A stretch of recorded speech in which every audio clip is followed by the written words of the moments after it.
అందరికీ నమస్తే. భజన బ్యాచ్ భజన బ్యాచ్ అంటే ఏంటిది? అసలు ఏం చేస్తా ఉంటారు వీళ్ళంతా? భజన ఎవరు పక్కన ఉంటారు? వీళ్ళు ఏం చేస్తా ఉంటారు? అసలు మంచిగా వైట్ అండ్ వైట్ బట్టలు వేసుకుంటారు. ఇంకా పెద్ద స్థాయిలో ఉంటారు. కొంతమంది ఎమ్మెల్యేలు కూడా అనుకోవచ్చు. కొంతమంది ఎమ్మెల్యేలు, మంత్రులు, ప్రధానంగా అన్ని రాజకీయ పార్టీ నాయకుల పక్కన ఉండేటటువంటి ఎప్పుడు ఆడే ఉంటారు. ఇక ఓ 4 మందో 5 మందో ఓ 10 మందో. ఫర్ ఎగ్జాంపుల్ ఇప్పుడు రేవంత్ రెడ్డి గారే ముఖ్యమంత్రి ఉన్నాడు. సో ఆయన పక్కన ఓ 10-15 మంది కీలకంగా తిరుగుతూ ఉంటారు. రాష్ట్రం మొత్తం ఉన్నటువంటి నాయకులు తిరగలేరు. ఒకవేళ ఇప్పుడు కేటీఆర్ ప్రతిపక్షంలో ఉన్నాడు, సో వాళ్ళు అధికారంలో కూడా ఉన్నారు. అప్పుడు ఒక 10-15 మందే తిరిగిండ్రు. వీళ్ళ వల్లే ప్రధానంగా పప్పులో కాలేస్తా ఉన్నారు కీలకమైనటువంటి నాయకులు అనేది ప్రస్తుతం సోషల్ మీడియాలో చర్చలో జరుగుతూ ఉన్నది. కేటీఆర్ అయితే ఇప్పటికీ కూడా ఇంకా భజన బ్యాచ్ ని పక్కన పెట్టలేదు. ఓడిపోయినా కూడా ఆ భజన బ్యాచ్ అట్లనే ఉన్నది పక్కన. సో ఏం తీసుకున్నా, ఆ నాయకుడు ఏ నిర్ణయం తీసుకున్నా వీళ్ళకి ఏం తెలుస్తుందంటే పక్కన తిరిగే వాళ్ళకి ఎక్కువ తెలుస్తుంది లీడర్ కంటే. లీడర్ తోటి, పెద్ద లీడర్ తోటి ఎవ్వరు డైరెక్ట్ గా చెప్పుకోరు. ఈ 15-20 మంది ఎవరైతే కీలకంగా ఉంటారో వాళ్ళతోటే ముచ్చటించేటటువంటి ప్రయత్నం, వాస్తవాలు మాట్లాడేటటువంటి ప్రయత్నం చేస్తారు. ఇక ఏం చెప్తారంటే, ఏంది కథ, ఎట్లున్నది ఇందిరమ్మ ఇండ్లు? మనం ఇంకేంది సార్, అసలు మొత్తం రాష్ట్రంలో ఇందిరమ్మ ఇండ్లు మన రేవంత్ రెడ్డి గారు వచ్చిన తర్వాత మామూలుగా ఇచ్చిండా? అయిపోయింది, ఉత్తమే. అసలు ఎవ్వరండి ఆ మాట. ఇంకా ఇంతవరకు అసలు దరఖాస్తులు కూడా అసలు మొత్తం ఇంక ఇయలేదే బాబు. లక్ష అని చెప్పిర్రు, వర్షాలు వస్తాయని చెప్పి ఒక పక్క చెప్తా అంటే ఇంకెప్పుడే బాబు అని చెప్పేసి జరిగేది అది. ఈయన వచ్చేమో, సార్ అసలు అయిపోయింది సార్, మనం లీస్ట్ ఇచ్చేసినాం కదా, ఇంకేంది మన ఎమ్మెల్యేలు పోయి మొత్తం గాథాలు చదువుతామని గడ్డపరలు పట్టుకొని కథం అయిపోయింది. అవునా? అయిపోయింది. ఇంకే ఏంది అయిపోయేది? 3.5 సంవత్సరాల తర్వాత తెలుస్తుంది ఏం జరిగింది అనేది. సో ఇట్లా రెండు వైపులు కూడా భజన బ్యాచ్లు. అప్పుడు కేటీఆర్ కి కేసీఆర్ కూడా ఇట్లే చెప్పిర్రు, సార్ డబుల్ బెడ్రూమ్లు ఫెయిల్ అయినాయి, ఈ డబుల్ బెడ్రూమ్లు ఫెయిల్ అయినాయి కాబట్టి మనం దీన్ని ముందుకు తీసుకుపోవద్దు అని ఆ రోజే చెప్పుంటుంటే ప్రజలందరితో కూడా కేసీఆర్ మాట్లాడేటప్పుడు డబుల్ బెడ్రూమ్లు ఫెయిల్ అయిపోయినాయా, రైట్, నెక్స్ట్ నుంచి వెళ్ళి మీకు పైసలు ఇస్తాం సార్, రేషన్ కార్డులు మనం చాలా సంవత్సరాలు అయిపోయింది ఇయ్యక మనం ఇయ్యాలి సార్. ఎందుకంటే ఖచ్చితంగా ఓ 15-20 మంది లీడర్ల మాటలు ఈ పార్టీకి సంబంధించినటువంటి కీలకమైనటువంటి నాయకులంతా కూడా వింటా ఉన్నారు. ఇప్పటికీ కేటీఆర్ పక్కన అదే బ్యాచ్ ఉన్నదట. సోషల్ మీడియాలో మొత్తం చర్చ జరుగుతూ ఉన్నది. అధికారం పోయినా కూడా ప్రతిపక్షంలోకి వచ్చినా ఇంకా భజన బ్యాచ్ని నాయకులంతా కూడా గమనించాలా, వాళ్ళు ఏది చెప్తుంది తప్పే. మీ పక్కన ఉన్నటువంటి 15-20 మంది మీకు ఏదైతే చెప్తా, శబాష్ సార్ అయిపోయింది మొత్తం కథం మందే, మళ్ళా వచ్చేటప్పుడు మన 100 స్థానాలు సార్ అంటే ఎన్ని వచ్చినాయి? 39 వచ్చినాయి బీఆర్ఎస్ కి. వీళ్ళు 100 అని చెప్పారట కేసీఆర్ కి.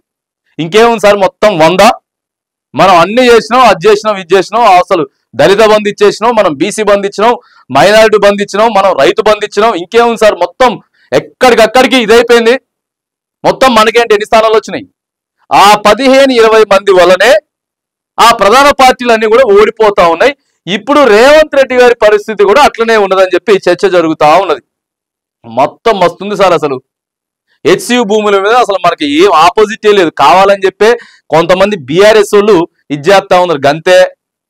అసలు యూనివర్సిటీలో కూడా పెయిడ్ బ్యాచ్ ఉన్నదా? పెయిడ్ బ్యాచ్ వాళ్ళు పెయిడ్ బ్యాచ్ ఉందని చెప్పి ఆడ గుంటనక్కలు ఉన్నాయని చెప్పి అంటే ఆ బ్యాచ్ చెప్తేనే కదా రేవంత్ రెడ్డి గారు పోయి మాట్లాడిందా? ఎలా అసెంబ్లీలో గుంటనక్కలు ఉన్నాయి, ఆడ పెయిడ్ బ్యాచ్ ఉందని చెప్పి పోయి చూసినాడు సార్, చూడలే, ఈ బ్యాచ్ చెప్తేనే పోయి మాట్లాడిండు. సో ఇట్లా కొన్ని ఏదైతే బ్యాచ్ ఉందో అటుపక్క ఉన్నారు, బీఆర్ఎస్ లో ఉన్నారు, సో కాంగ్రెస్ లో ఉన్నారు, బీఆర్ఎస్ లో ఉన్నారు, అటు ఇటు రెండు భజన బ్యాచ్లే ఉన్నాయి. అందుకే ఏది చేసినా కూడా రివర్స్ అవుతున్నది. క్షేత్రస్థాయిలో ఎప్పుడైతే మీరు తెలుసుకోగలుగుతారో నెక్స్ట్ టైం కూడా అవకాశం వచ్చే, ఎందుకంటే మీ చేతిలో ఉంది ప్రభుత్వం. ఇలా రేవంత్ రెడ్డి గారి చేతిలో ఇంకా 3.5 ఏళ్ళు ఉన్నది. ఏది మంచో ఏది చెడో అసలు నిజమేంటో తెలుసుకుంటే దాన్ని కొంత సవరణ చేసుకునేటటువంటి ప్రయత్నం, దాన్ని కొద్దిగా తప్పులు ఏమైనా ఉంటే సరిదిద్దుకునేటటువంటి ప్రయత్నాలు చేయొచ్చు. ఎందుకంటే ముఖ్యమంత్రి గారు ప్రతి ఇంటికి పోలేడు, ప్రతి నియోజకవర్గానికి పోలేడు, అవసరమైతే ప్రతి జిల్లాకు కూడా పోలేడు, టైం దొరకదు. ఒకవేళ దొరికింది అనుకుందాం, జిల్లాకు పోయే టైం దొరికితే అప్పటికప్పటికి ఒక 10 నిమిషాలు, పావు గంట, అంతకంటే వేరేది ఏమి ఉండదు. సో ఏం జరుగుతుంది ఏంది అనేది ఆ 15 మందే కీలకంగా చెప్పాలి. ఎందుకంటే సోషల్ మీడియా కూడా పొద్దుగా లేసి వాళ్ళు మొత్తం యూట్యూబ్లో ఏమొస్తుంది, ఫేస్బుక్లో ఏమొస్తుంది, ట్విట్టర్లో ఎవడేం పెట్టిండు, ఎవడు పెడితే వాడు బీఆర్ఎస్ వాడు, సో కాంగ్రెస్ వాడు తెలవదు కదా. ఇవాళ రేవంత్ రెడ్డి గారు చూసిండు అనుకోండి, అది బీఆర్ఎస్ వాడు పెడితే, సో ఇది చూడరు, అంత టైం కూడా ఉండదు. కాబట్టి వాళ్ళకు దొరికినటువంటి కొంత సమయం అయినా సరే ఆ కీలకమైనటువంటి నాయకులతో తిరిగేటటువంటి ప్రయత్నం మనం కూడా అంతే కదా. మన ఫ్రెండ్ ఉన్నాడు అనుకో, వాడు ఏది చెప్తే మనం కూడా అట్లే తయారవుతాం. మనం తిరిగేటోడు, మన దోస్తు ఎట్లా అంటాడు, మనం కూడా ఆ అలవాట్లనే అలవరుచుకుంటాం. మన చుట్టుపక్కల ఎప్పుడైతే మనం రోజు నివసిస్తా ఉన్నామో, మన చుట్టుపక్కల 5 మందో 10 మందో మన ఆఫీస్లో కానీ మన బయట కానీ ఎవరైతే దగ్గరగా ఉంటా ఉన్నారో వాళ్ళ మాటలే మనకు కరెక్ట్గా అనిపిస్తాయి. సో ఇట్లా ప్రభుత్వ పెద్దలంతా కూడా ఇబ్బందులు పడతా ఉన్నారు. తీరా తెలుసుకున్న తర్వాత ఏముంటది, తీరా తెలుసుకున్న తర్వాత నిండా మునిగిన తర్వాత ఇంకే ఉంటది. సో ఇప్పుడు ఎట్లా కేటీఆర్ పరిస్థితి కూడా అట్లే ఉందట. ఒక అధికార పార్టీని ఉద్దేశించే మనం అంటలేం, కేటీఆర్ కూడా మార్పులు చేర్పులు చేసుకోవాలి, ఇంకా ఇదంతా కూడా మారలేదు, మళ్ళీ వాళ్ళ మాటే వింటా ఉన్నారు. తర్వాత రేవంత్ రెడ్డి గారు కూడా అంతే చేస్తా ఉన్నారు. అందుకే కొన్ని హైడ్రా కానీ ఇంకొక కొన్ని విషయాలలో కూడా అంత బూమరాంగ్ అవుతా ఉంది, రివర్స్ అవుతా ఉన్నది. సో కాబట్టి అక్కడ ఏం జరుగుతా ఉందో, పబ్లిక్ లో ఏం జరుగుతా ఉన్నది, డెప్త్ లో ఏం జరుగుతా ఉన్నది అది తెలుసుకోండి. అది తెలుసుకుంటే ప్రజలకు అత్యంత చేరువుగా అయ్యేటటువంటి అవకాశం ఉంటుంది. సన్నబియ్యం అయిపోయింది సార్, సన్నబియ్యం సూపర్, ఇంకేం సార్ కాదు, సన్నబియ్యంలో ఇంకేం అవకతవకలు ఉన్నాయి, ఏం గందరగోళాలు ఉన్నాయి, ఎక్కడ బియ్యం కొన్ని బంక్ అవుతా ఉన్నాయని చెప్తా ఉన్నారు. ఈ ఆలోచన చేయాలి. కొన్ని దగ్గర నో స్టాకులు బోర్డులు పెట్టిండ్రట, మరి ఎందుకు అక్కడ నో స్టాక్ బోర్డులు పెట్టిండ్రు?